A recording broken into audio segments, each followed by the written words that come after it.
अऊज़ु बिल्लाहि मिनश्शैतानिर्रजीम बिस्मिल्लाहिर्रहमानिर्रहीम।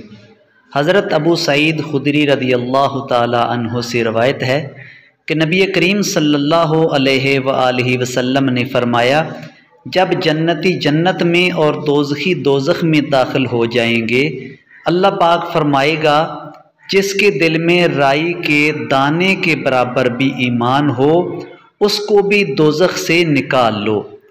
तब ऐसे लोग दोज़ख से निकाल लिए जाएंगे और वो जलकर कोयले की तरह स्याह हो चुके होंगे। फिर ज़िंदगी की नहर में या बारिश के पानी में डाले जाएंगे।